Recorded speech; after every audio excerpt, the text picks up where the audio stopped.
from the Gem City Sports Podcast Studio in the Millennium Sound Studio. Welcome in, everybody. It is Friday. You've made it through another week. Congratulations. We're also through the first full week of February. By the way, if you have a sweetheart, significant other, next Friday, Valentine's Day, don't say I didn't warn you. Make sure to get them something important. Yeah, you've got time, Jonathan. You're fine. It's all right. We got another week whole still to go. Welcome in, everybody. It's a full studio tonight on a chilly Friday. Isaac Petgas, Jonathan Williams, Coach Wayne Bradford, and Nick Artman joining us tonight. And guess what? There's a big game I hear coming up in a couple of days, right? Just a little bit. Just a little bit? A little bit. Is that why you're traveling? So big you can't say the name of it. Well, you know what? I guess we can't because we're sponsored. Oh my goodness, we can't because then we'd be making money off of the NFL. It is the big game, the super big game, the biggest of all the bowls between the Kansas City Chiefs and the Philadelphia Eagles coming up on Sunday from New Orleans. It's going to be a Louisiana party on Mardi Gras for one of these two teams, and we're going to preview it. We're going to predict it as we have all NFL season. That's coming up in the show. First, of course, though, got to get to our sponsor, and that's, of course, Rebich Investments. They do a great job of sponsoring our podcast, and they keep financial guidance simple. If you want more info, head over to their website, www.rebichinvestments.com, and you can also give them a call, 814-734-3433, 814-734-3433. Everyone doing okay tonight? Things going good for everyone? Yes, sir. Doing good, man.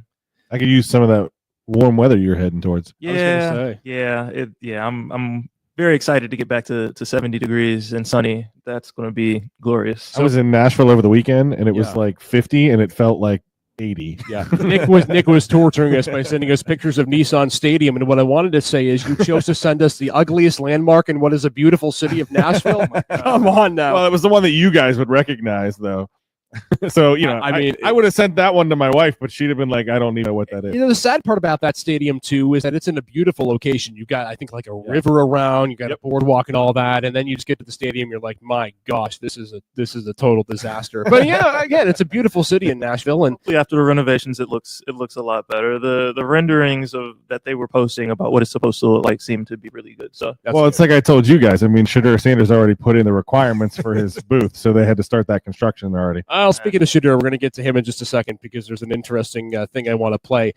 For those of you, though, who do not know, we're going to talk a little bit later in the show. Jonathan's going to give us a little bit of a speech here after the episode comes to an end. This is the final episode for our Jonathan Williams, who is heading back to South Carolina to put on the pads again for the South Carolina Ravens. Won't hold it against you. Yeah. But excited for that, nonetheless. Excited for the journey that he's got. We've got him for one more episode. He's going to reveal his Super Bowl pick to us tonight.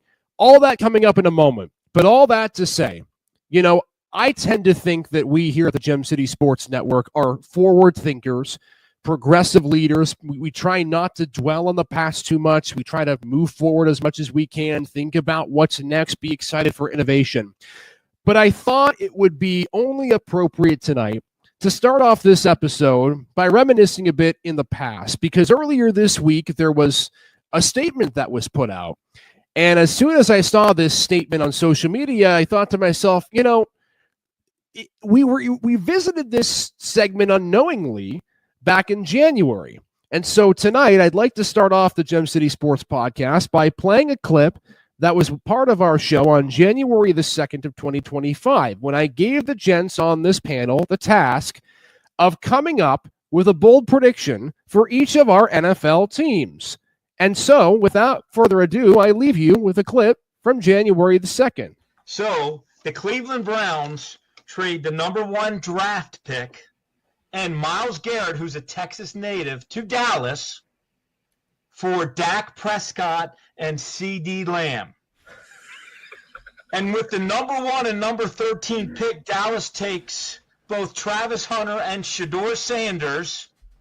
And then McCarthy is fired, and Dion is the next head coach of the Dallas Cowboys. Now, if that is not a bold prediction, I don't know what is. So, I do not know. Who's your source? So who's your source? They do not have the number 1 pick, but I don't know who Wayne Bradford contacted. We thought on that night that he was out of his gosh darn freaking mind. And look at you now, Wayne. Wow. You've got something up cooking. Who knew that Brian Schottenheimer was just a farce for the NFL draft so that Deion could end up being head coach? Okay, so when I brought up that topic, Wayne, I asked everyone, like, come up with a bold prediction. It can be crazy or not. But you said first out of the gate that the Browns would be trading Myles Garrett. And earlier this week, he requested trade. Cleveland I am not his agent, and I'm not getting a percentage. But, hey, Miles, if you can help me, if I did anything there, I'll take 1/10 of 1%. So in all seriousness, so he asked for a trade. Cleveland has said via sources they're not going to trade him. So Wayne, put yourself in the Browns' position. Would you trade him, and why? That's a great question. I think for everything that he has given to the city, how hard he's played through adversity, injury, played at a sensational level, even when the team is only winning 3 games. He's never taken a play off. I think you owe it to that young man. He's given everything. His comment about, not wanting to be in the Hall of Fame, but to be in a Super Bowl, he's the voice of your locker room, and you're going to taint that entire locker room if you don't take care of that guy by, sending him where he wants to go. Yeah, it's so fascinating because we see it all the time in basketball, right? Players request trades. Jimmy Butler has been the most recent one that's been public about not wanting to play with the team. We don't see it much in the NFL, but now all of a sudden you have a star defensive end, Jonathan, and I look at this and I think to myself, if you're the Browns, do you have much of a choice?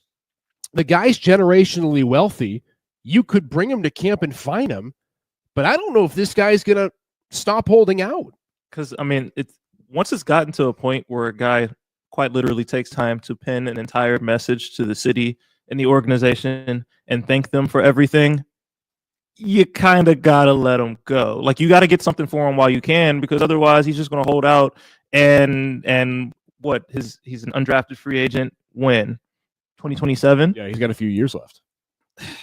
It's a tough situation, but to Wayne's point, you don't want the leader of your locker room, you don't want the guy that has been the guy for that city for so long to feel like you slighted him and to feel like you didn't respect his wishes and to feel like you didn't do right by him, because he has influence over everyone else in that locker room. He has influence and connections with future players that you might be trying to sign.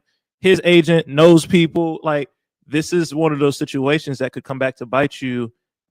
And NFL football players, athletes in every professional sport, they see news, they talk to each other, like they have conversations about these things. It's going to make it really hard for you to land someone in free agency and make you really hard for guys to want to go to Cleveland and play for Cleveland if they see that the guy that has given the first 5 or 6 years of his career to the city and done it well and been a top player in the NFL for all 5 asks for a trade and he can't get out. It's not a good look. So you're looking at a guy, Nick, who's got 2 years left in this contract. You really can't cut him. You would have an insane amount of dead cap. You'd be the idiot to cut him. Oh yeah. So what do you do? Well, if you cut him, then he has you don't want him to go to Baltimore or Pittsburgh either. So there's no way they're going to cut him. I think he is on the move. Mary Kay Cabot from Cleveland.com posted she made a great point earlier. She said that, listening to Garrett, some of the interviews he's been doing on Media Row this week, it sounds like they've been awful the last couple of years. And if you really look at it, they went 11-16 in 2023 and made the playoffs with 5 different quarterbacks. Yeah. They had a defensive player of the year, coach of the year, assistant of the year, comeback player of the year. It's about the quarterback. They need one. So I think there is a chance that if they can convince him that there's a plan, he said that at the end of the year, right? I want to know if there's a plan. I think there's a chance that he could convince them to stay. Now, if they don't fix that problem, then Garrett's going to be a problem, right? I think then you're looking at a holdout situation. You're going to figure out, what are you going to do with that contract? If you're Cleveland, I think you need to, and I said this a couple weeks ago, you need to just commit to the rebuild, right? If you can get 2 first-round picks or a first-round pick and a player for something, like, let's say you get a first-round pick and a quarterback for Myles Garrett. Okay, that's looking pretty good. Yeah. The problem is the teams that can make that sort of trade, like the Minnesota Vikings, let's say you throw Sam Darnold in a first back to Cleveland. I think Cleveland takes that in a heartbeat. But the teams that could really use a Myles Garrett aren't going to give up a quarterback. I'm thinking like Detroit Lions. Imagine Garrett going to your buddy Dan Quinn down in Washington. I mean, that would be a great fit down there. So I think there's some places for him, but you have to have two things. You have to be a competitor. I mean, Garrett wants to obviously go to a competitor, and I think they're going to do him right by that. But you also have to go to a team that's willing to have that kind of contract, because Buffalo could use a guy like Garrett. But man, I think they're $15 million over the cap right now. So of course the salary cap is all made up, but you still would have to get creative for Buffalo to get a guy like Garrett. So should they trade him? Yes. And I think too, if you're Cleveland, because Jimmy Haslam is a stuck-up owner. We've seen that with Deshaun Watson. The last thing he's going to want to do is A, trade him in division. So Pittsburgh, Baltimore, Cincinnati's not getting him out. Right. I think B, you don't want to trade him in conference, because at least once a year or once every couple of years, you're going to have a situation where he wreaks havoc on you, and now you're competing with a playoff spot with his team. So you trade him to the NFC, and to Nick's point, I think of, what contenders? Well, Detroit, if you get a draft pick back this year, it's going to be in the upper 20s. If you trade with Washington, it's going to be 29 or 30. If you trade with, even let's say Philadelphia for some reason, or, any NFC contender, your draft pick's in the 20s. So, you're either going to command 2 first-round picks, Absolutely. in which case both of them will be in the 20s, or you're going to ask for a quarterback, or you're going to ask for a receiver, and contenders don't give that to him. So I think in Cleveland's case, your hands are almost tied, because if you trade him to a contender in the NFC, you're going to get really bad draft picks in the first round. And if you trade him to the AFC, well, then you're dealing with him in conference. So, I circle back to Wayne's point about the trade. It almost seems crazy, but Wayne made a good point when he said that back on January the 2nd, because I look at the Browns, and even though maybe they need a rebuild, I don't know if that's how they view it right now. And so the way that I'm looking at it, if I'm the Browns, is that I want at least a roster player plus a draft pick, because I just don't think if you send him to a contender, a pick or two in the upper 20s is going to be worth what Myles Garrett would command. Yeah, I'm looking in my head, and I'm thinking Arizona Cardinals, Jonathan Gannon, you're a defensive guy. Yeah. You'd love Myles Garrett. Yeah. Is Kyler Murray your guy, or do you go somewhere else there? Seattle Seahawks, Mike McDonald. I got my shirt on tonight. Geno Smith and a draft pick. I love Geno. His career's been rekindled, but, in prime, is he the guy that Seattle wants to go forward with? So, I think there might be some intriguing ones out there. So it's going to be very interesting off season. Well, and I think when you look at value too, so Khalil Mack in 2018 when he was traded from the Raiders to the Bears, right? Now he was 27, Myles Garrett's 29, so you got to pay attention to the age here too. But Mack was traded by the Raiders to the Bears prior to the 2018 season for a first and sixth round pick in 2019, a first and a third in 2020, and then the Bears received a second and a fifth. So you got 2 first round picks for a guy like Mack, but Mack was 27 years old, 2 years younger. Now, I don't think that Mack is or was the player that Garrett is, so I think you probably balance it out there. So if it is a team like Detroit or Washington, you absolutely have to get 2 first round picks out of it. But I think the other thing too is that Chicago was more of a contender then, but they weren't a dominant force in the NFL. So Right. You could get somebody out of that. That was a good draft pick. Yeah, the hard part is you're trying to get good draft picks and or a good player out of teams that aren't in a position to let any of that go, or don't have any incentive to let any of that go. Right. No competitor and no contender is going to give up their quarterback for Myles Garrett. Their backup quarterback, maybe, if you think any of them have a backup that's starting caliber, but nobody's giving up their starting quarterback. So then you go to picks, and to your point, any team worth trading with for Myles Garrett, their picks are in the bottom half of the first round. So how much value are you really getting? And you're trying to get 2 of those picks, but you really have to hit on those. It's a tough situation. Their best hope is showing Myles Garrett that they are committed to winning and trying to put some pieces around him. I just don't really see how they do that, especially we don't know what's going to happen with Deshaun Watson. They don't know if he's going to play next year. If he doesn't play, who's your quarterback? I find it hard to believe. I don't know who brought this up a few moments ago, but Myles, I think it was you, Nick, that Myles wanted to see a plan from Cleveland. I find it hard to believe that between the end of week 18 and when this trade request came, that no one from Cleveland's organizational leadership's talked to Miles. Oh, no. I think maybe they have. Well, and that's where I'm getting at. I think so. So that in mind, clearly the plan that was laid out to Myles Garrett is not good enough. Right. And that to me would signify that they want Deshaun Watson back at quarterback because you can't fool players. And I think if there was any other discussion besides we're going to put Deshaun Watson at quarterback, then I think Myles can say, well, okay, see who you get in free agency, and then if I don't like you get in free agency, I'll ask for a trade. But I think now when you look at the fact that Cleveland clearly didn't make a good enough sales pitch to Myles, to Nick's point, you have an aging running back who may never play football again, at least not to the level that he played at. You don't have an answer at quarterback. Your defense, Myles, minus Garrett, has been a liability because Denzel Ward can't stay healthy. So, yeah, I understand Mary Kay's point that they made the playoffs a year ago when they had a quarterback problem this year, but is it just a quarterback problem? I think it's more than that. Well, their quarterback problem is because they couldn't protect him, so they have an offensive line, right. And then you have no running back. So, I mean, yeah, it's much more than a quarterback problem. Now, the root cause is the money you spent at the quarterback that hasn't allowed you to get any quality players and any depth around you and your system. And it goes back to this again, Watson does not fit Stefanski's system. So why would you take him Stefanski, right? Watson, you got to be in the gun, offset, and do those things, and you want to be an under center play action pass thing. It's the same thing. All right, we're not going to touch on it, but Justin Fields isn't going to fit into Arthur Smith's system. So if you want Justin Fields to be the quarterback at Pittsburgh, you got to get rid of Arthur Smith because he wants to be under center and do those particular things. So it's mind-boggling at that level that you're taking square pegs and trying to put them in circular holes. There's a total mismatch between the play caller and the person that's running the offense on the field.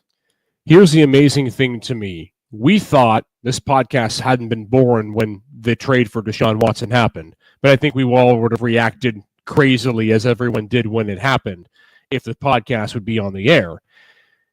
We thought at the time the trade was bad.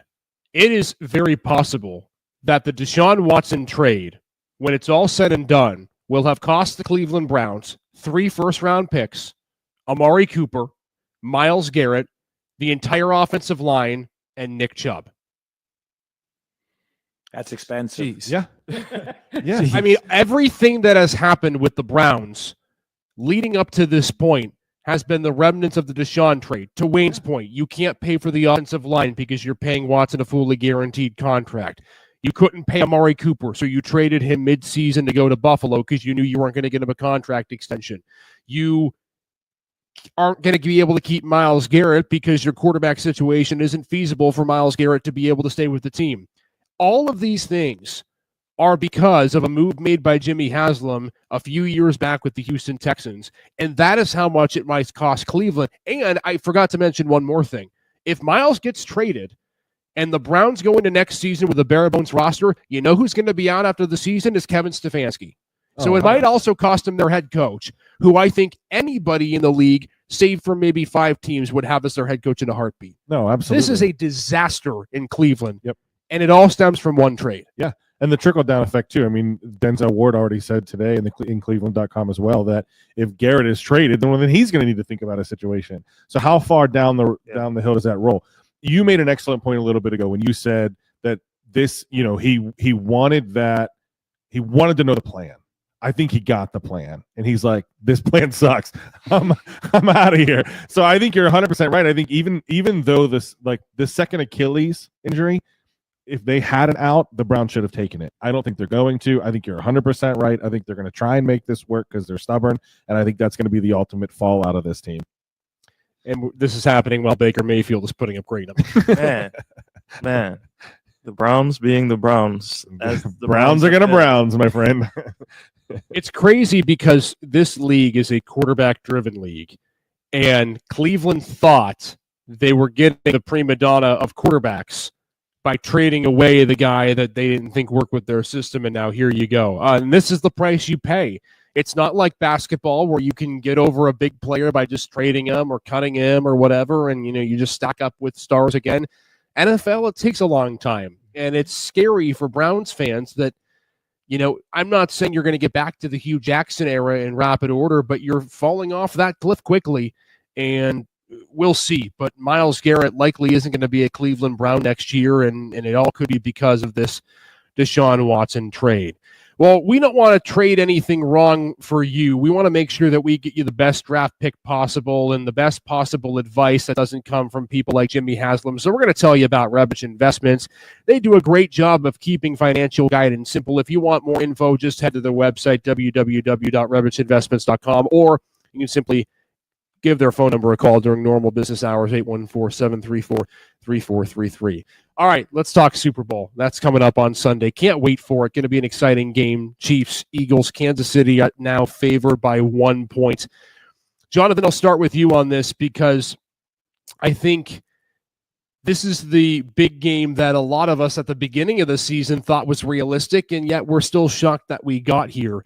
When you look at this game, and I know that you've been a big Eagles guy all year with Saquon and the Chiefs' inevitability. What strikes the biggest chord for you right now when you look at this? I think there's so many good ways to go with this. Is there a way that Philadelphia can take down the defending two-time champs? It's a lot, man. First thing that you have to be prepared for is Spags is going to throw some stuff at you. Saw that 2 weeks ago.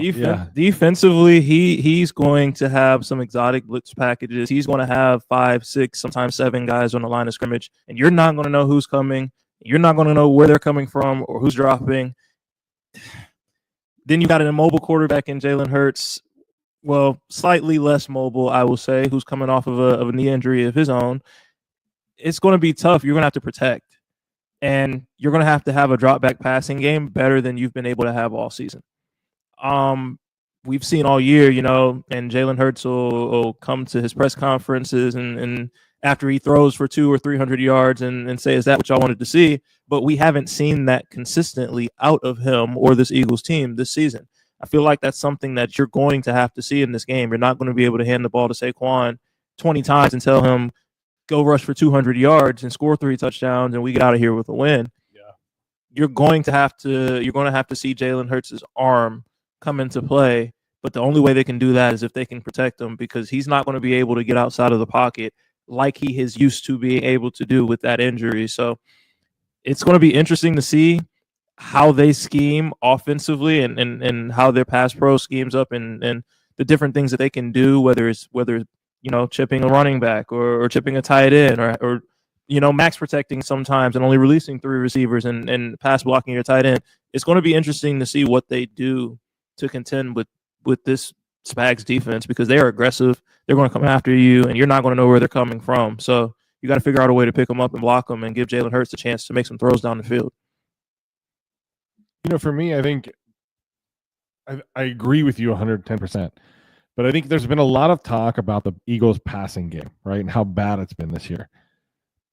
I don't think it's been bad as much as they just haven't had to rely on it. Yeah. I mean, when you have the run game with Barkley, you have the run game with Hurts, right? So they haven't had the need to push it to A.J. Brown, push it to Devonta Smith. So, I think if that's the case, right, if they sell out to shut down Saquon, I still think the Eagles have a powerful enough of a passing game to be able to win this game. I think that it's going to come down to A.J. Brown and Devonta Smith and having to get open against that Spags defense, because I think you're right. I think they're going to sell out for Saquon Barkley. Yeah, it's interesting you mentioned that, Nick, because Jalen Hurts only threw 5 picks in the season. He was a touch under 70% completion percentage. And Wayne, I think that Spags is going to take away the best option. For me, what's interesting, I want to flip the script and see what your thought is with Philadelphia's defense, because they've been one of the most underrated units. But I think what we saw from the Chiefs, and this with Andy Reid, is that their game plan specific is so good. They are so game plan specific that Patrick Mahomes, we saw run the ball 11 times in the Bills game. We hadn't seen him do that in the postseason, I think, more than 5 or 6 times in his entire career. And I almost feel like you're going to have more of the same from Mahomes on Sunday because Philadelphia is going to get to the passer more so even than Buffalo did. Yeah, I think, Philadelphia, number 1 in points allowed defensively, number 1 in yards allowed, number 2 in passing yards allowed, number 8 in rush yards allowed, right? So, cumulatively probably the best defense, in the league. And really no weaknesses, good inside with Davis and Carter, good on the edge with Nolan Smith. You got Ballin at linebacker, and in the secondary, right? You got Gardner Johnson, you got Mitchell, you got DeJean. So I think the thing that strikes me about Philadelphia is the talent at all 3 levels defensively. One of the most interesting stats I saw was that, missed tackles and being able to get people on the ground. Kansas City doesn't miss tackles. Kareem Hunt forces the most missed tackles. So, number 1, can Philadelphia, when they have initial contact on Hunt, make it a 1 or 2 yard gain, not a 4 or 5 yard gain? And the other interesting thing to me is, anybody know what Mahomes' record versus Fangio is? How many times has he played him? 8. I don't think it's not. I'd say 3 and 5. Mahomes is 8-0 against Fangio. Now, I thought you were setting it up having the other said way. that, See, that's what I thought you were 6 of them going. were at Denver, and there's a couple at Miami. And in those games, Fangio had no quarterbacks when he was at Denver as the head coach. Yeah. The offense for Fangio only scored 11.9 points per game in those games. So Mahomes is only 162 for 252, 1,835 yards in 8 games, 10 touchdowns, 2 interceptions, and only a 95.9 passer rating below. So it's going to be fascinating. Fangio's going to stay in too high. Cooper DeJean, on Worthy, Sauce Gardner on Kelsey. This is going to be a great game because there are so many good Jonathan one-on-one key matchups in the back end on both sides. And I think you'll see a lot more tight coverage. There's not going to be the quick throws. Mahomes not going to be able to get the ball out in 2.5 because those corners are going to be down there. They're going to be playing too deep. They're going to jam. They're going to play man under too deep with a spy. So it's going to be very interesting. For me, who is your guy? I feel like I know who it is, but who is your guy that takes away Travis Kelce in a similar way that DeMar Hamlin was able to do so for the Bills? Yeah, I think C.J. Gardner, right? Johnson, long, lean, physical. So I think there's a great matchup there. I certainly think you could put DeJean on him as well. That's who I was going to say. Yeah. But DeJean might be on Worthy, so you can switch those guys out. So I think the neat thing is you might be able to have 2 different matchups there. Or you have more than one answer, I think. Yeah. And you might be able to slide Bond out occasionally, depending on if you're a nickel dime. So I think there are some matchup abilities there that favor the Eagles defense. What's so interesting to me, too, when you look at the defense for Philadelphia, there are 2 stats that pop off the page for me. If you remember back to last year's Super Bowl, Kansas City couldn't keep the football. They fumbled, I think it was 3 total times. They turned the ball over twice. And Philadelphia, since the bye week, is a plus 27 turnover differential. They take the ball away, and to Wayne's point, they do it without having to blitz you very often. They just play too high. They play very fundamentally sound. They're acquiesce, I think, to the Legion of Boom, but they don't necessarily have the names that maybe Seattle did in the back end. And so, that's the biggest fascinating thing for me. And so, but again, we're talking about a Kansas City team that can win even when they turn the ball over because they, even if they make a mistake, they don't let it compound, Nick. And I think that that's something to take into consideration. Well, and that comes down to what we talked about last week, the Andy Reid effect, right? I mean, he is going to have this team prepared to play for any situation, whether it's Kellen Moore's offense, whether it's going up against Fangio's defense. Like, he's going to have this entire game schematically planned out. And when you show him on the sideline, he's going to be as cool as a cucumber because he is able to play from any situation. This was supposed to be a bad year for the Chiefs. How many games did they lose? 1. Games that they were attempting. Yeah, I mean, they pulled all their starters for the last one. So they lost 2 games. Okay. that's a down year for the Chiefs. Now, listen, I'm still on the Eagles side of this. Spoiler alert for later, but I just think that this is going to be a come down to the wire type of game that's going to be just a ton of fun to watch. And if they are going to play, they do have to play mistake-free football. You got a big guy in the middle, Jalen Carter, who's going to do whatever he can to disrupt that pass rush and get Mahomes moving out of the pocket.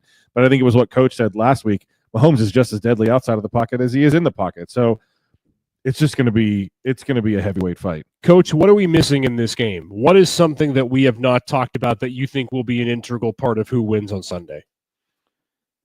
Well, the interior Philadelphia offensive line, are those two guys healthy? Dickerson and Juergens. Because you got Chris Jones. We're talking a lot about Davis and Carter, but Chris Jones. And then on the other side, I think it is Jawan Taylor versus Nolan Smith. Nolan Smith has 4 sacks. He's potentially going to break the playoff record for Philadelphia. I think it's 5.5. So, can they protect on the edge, with Nolan Smith versus, I think it's Jawan Walker, the tackle, if I'm saying his last name correctly. We talked a lot about the really good matchups on the back end, but up front, interior, can Kansas City handle, Carter and Davis? On the edge, can they handle Karlaftis and Chris Jones in those particular situations? So those are the interesting things to me. What else are we missing, Jonathan? Is there one key that you think is something that we haven't touched on yet? Special teams. That's the one thing for Kansas City that has always been a weapon for them this season. Even in games where you don't think they should win, even in games that they don't play particularly well, even in games that are closer than they should be, they seem to always find a way to make a play on special teams that changes the game. Whether it's a long return, whether it's a punt block, it doesn't matter what it is. Something they do on special teams will have an effect on the game. Question is, can you limit their special teams, not give up a big return, not make a big mistake? And can you generate your own special teams play if you're the Eagles? Can you generate your own big play that shifts the momentum of the game and kind of changes the tides of the game anytime it is getting out of hand, or maybe put you up big and seal the game for you? Whoever makes the special teams play is going to have a really good chance of winning this game. It's just been the Chiefs to this point in postseason play. I'm sticking along those lines as well. This is something that I haven't seen a lot of people talk about, because who likes to talk about kickers? I think the biggest matchup is going to be Butker versus Elliott. Elliott, who has been pretty consistent over the last couple of years, has dropped down to 77.8% of field goals made this year. And he's missed some big ones in some big spots. So if we're talking about a close game that's going to go back and forth, you're going to have Mahomes versus Saquon, and you need to get every point you can possibly get.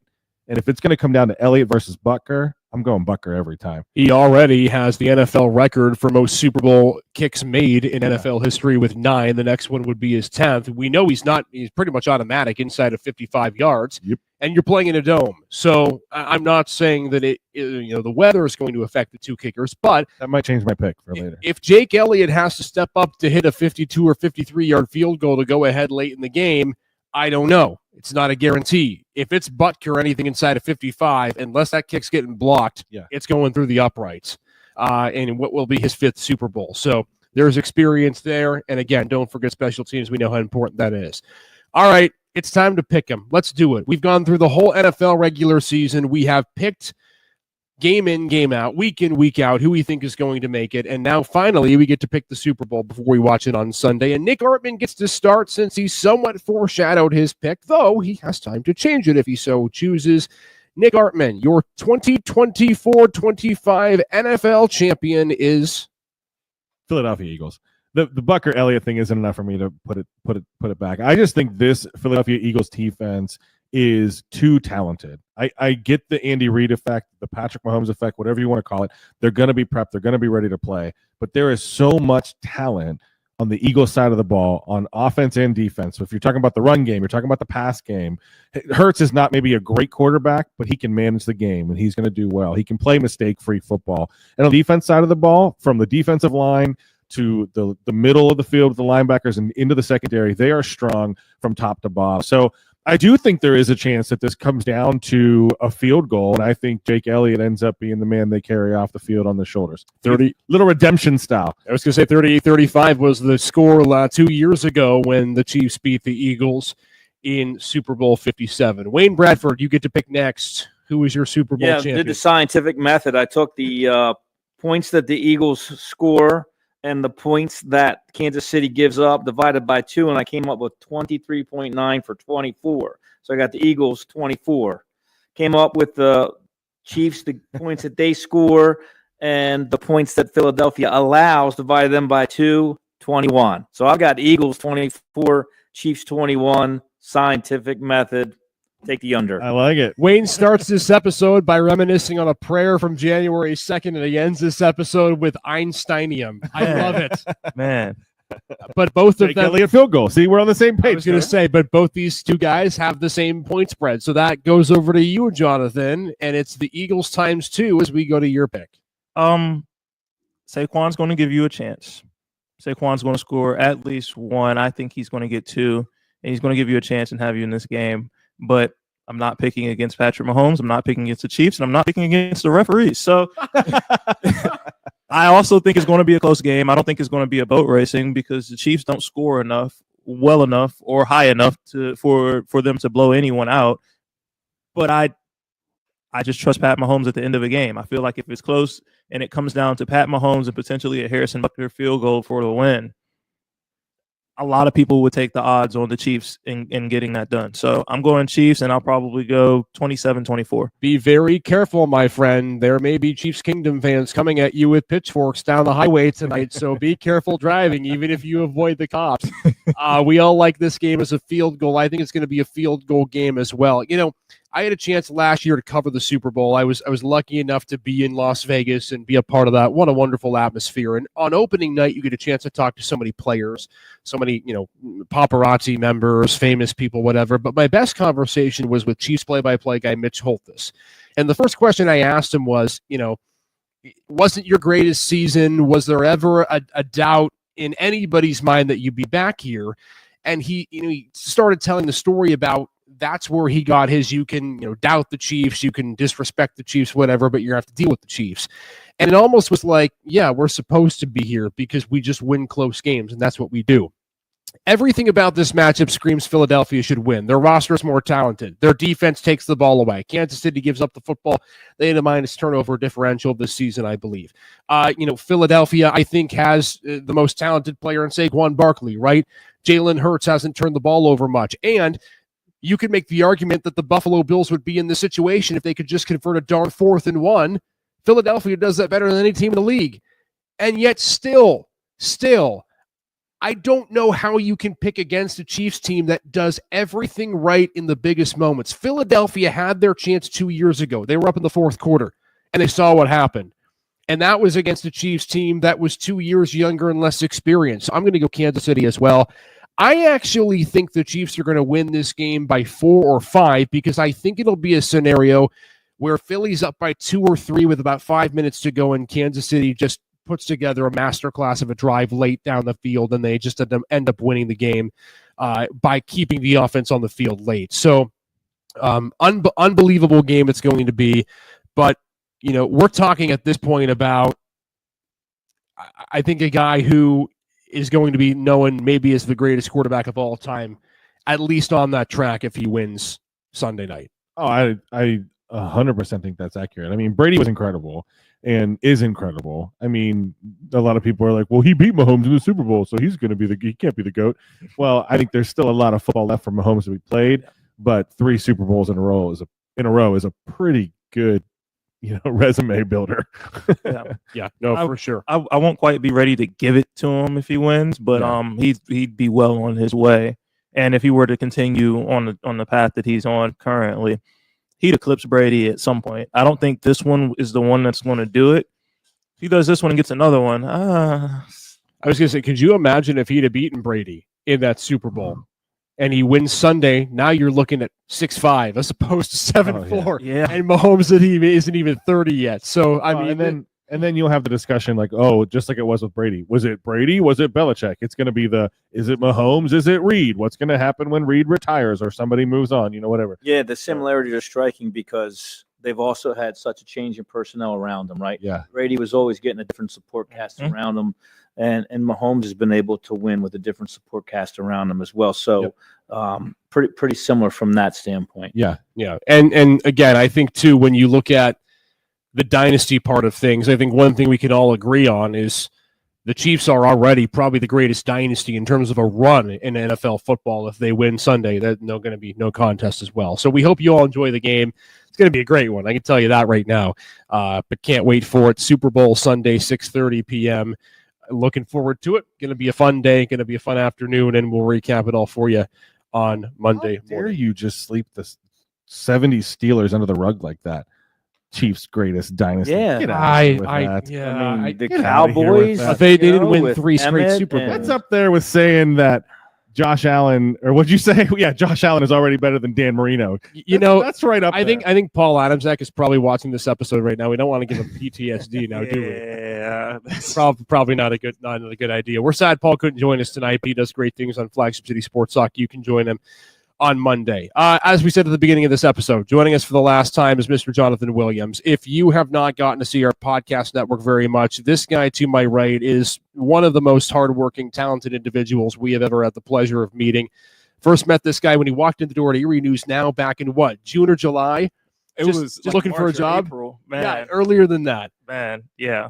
Walked in, checking on my resume because I just sent it to the news director and just making sure that they got it. And it has blossomed into a lot since then. Yeah, we had him on the Critical Eye for a little bit. He was our NFL insider, and then as soon as we brought this podcast network to air, once Nick Artman and I went ahead and created the network, he was the first person I called as an interested in a co-host.